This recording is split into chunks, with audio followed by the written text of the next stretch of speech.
Hello and good morning, everyone. My name is Aryn Brown. I am a graduate of the Alternate Entry MSN Leads program, and I am honored to be representing the class of 2022 here today.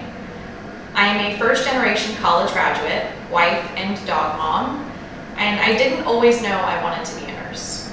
In fact, my realization came after nearly 4 years preparing to be a physical therapist in undergrad, just 3 months before I was supposed to graduate with my bachelor's degree. I cried hysterically in my best friend's kitchen because I was about to receive my hard-earned degree, and now I wanted to do something completely different. After spending several months working alongside nurses in my job at the front desk in the ER at a local hospital, and seeing the impact they had on their patients and their families, I decided that I was meant to be a nurse, but I had no idea how to do it. My best friend helped me start looking into post-bachelor's programs, and in a stroke of luck, I found the Alternate Entry MSN program here at UT. The Alternate Entry, or AE program, is a special program designed for individuals like me who have a bachelor's degree in another field, but want to enter the nursing profession as well as obtain their advanced nursing degree. It is surreal to me that we are all graduating here today. Some with their bachelor's degrees, some with their master's degrees, and some with their doctorate. We have all come so far, and each one of us should be proud. When I again found myself crying hysterically 3 months before graduating with my master's degree, it was tears of joy for finally finding and following my passion. Like many of my peers here today, I went into my program excited and motivated, ready to embark on a journey that would take me into the most noble and trusted profession. From classes to clinical, I was determined to meet every challenge thrown my way head on. The foundation year, the most intensive part of the AE program when we complete an entire BSN curriculum in 3 semesters, was particularly fraught with constraints related to the evolving COVID-19 pandemic. I remember arriving at my first clinical day, eager and excited to find a collection of nurses that looked fatigued and like they wanted to be anywhere but at work. When I was paired with a preceptor that day, I asked her why the morale on the unit was so low. And she told me that they all felt overworked and underappreciated, and that it had gotten significantly worse during the pandemic. She told me that many nurses had left the unit, leading to a shortage of staff and increased strain on an already tired workforce, and that these conditions had sapped her love and passion for nursing, stolen her empathy and compassion, and made her consider leaving her position at the bedside like so many others.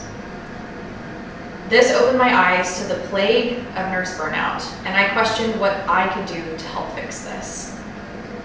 The pandemic put a strain on all clinical professions, but why did nurses seem to be hit the hardest? In my endeavor to find the answer, I found hospital systems resistant to change and lacking in supportive environments for nurses. I was just starting to learn what it meant to be a leader, and I had this intense feeling and hope that I could make change and help nurses like my preceptor.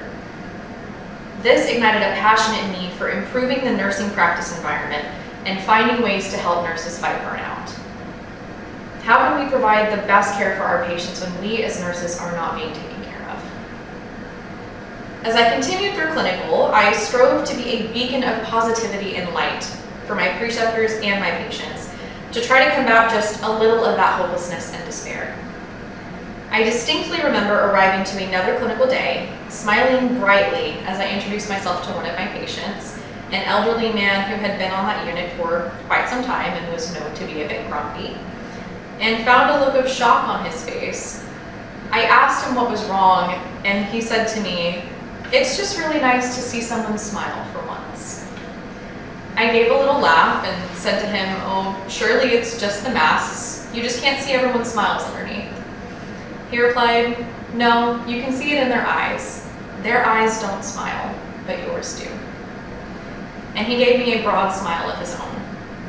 I was both humbled and emboldened that my simple act of smiling a genuine smile had such an impact on his mood. If I could have that effect on my patients, then maybe I was making a difference with my peers and preceptors after all. Life is full of small moments like these, where even the smallest act of kindness and compassion can have great impact. I am sure each of you here today have your own stories where you have changed the life of another through acts both big and small.